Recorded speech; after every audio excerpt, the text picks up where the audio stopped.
Welcome to the Daily Voice, presented by VNN, bringing you today's top Canadian news stories. Let's dive right in. Canada is making significant changes to its skilled immigration selection process. The government has now added education professionals, including teachers' assistants and early childhood educators, to its list of prioritized occupations for permanent residents. This shift aims to meet Canada's evolving labor market demands. The category-based selection system, introduced in 2023, initially focused on sectors like healthcare, STEM, trades, and agriculture. But in a major change, the transport category has been removed, making way for education professionals. Immigration Minister Mark Miller emphasized that this adjustment aligns with Canada's economic needs and ensures that skilled newcomers can contribute effectively. Premier Doug Ford has secured a third consecutive majority government in Ontario, winning over 80 of 124 seats.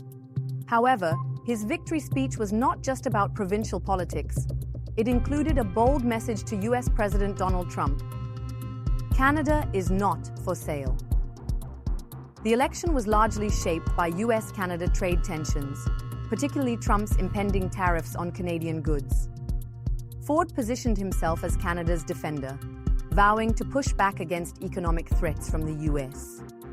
With trade uncertainties looming, Ford's next term is set to be a defining moment for Ontario's economic future. The trade battle between Canada and the U.S. is escalating. As Trump's sweeping tariffs take effect, Canada is striking back with retaliatory measures, including a 25% tariff on American imports worth $30 billion.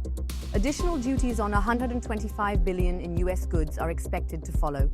Provincial leaders are also taking action. Ontario is banning American liquor from LCBO stores, while British Columbia is halting purchases of U.S. liquor from Republican-led states. Alberta, on the other hand, is opting for diplomacy, urging continued negotiations with the U.S. administration. Story 4. Federal Liberal leadership race faces online voting issues. The Liberal Party's leadership race is heating up, but not without controversy. As the party prepares to announce its next leader on March 9th, members are struggling with the online voting system.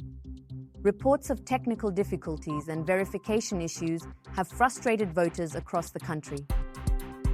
Despite the party's assurances that the system is secure, some members claim they've been locked out of the process. With over 55,000 votes already cast, the leadership race remains on track, but concerns persist about whether all eligible Liberals will be able to participate fairly. In a major shift in immigration policy, Canada denied over 2.3 million temporary resident applications in 2024, a record-breaking number.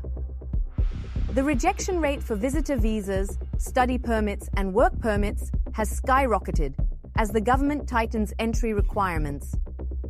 While Ottawa cites fraud detection efforts and economic pressures as reasons for the crackdown, critics argue that the system is profiting from hopeful migrants.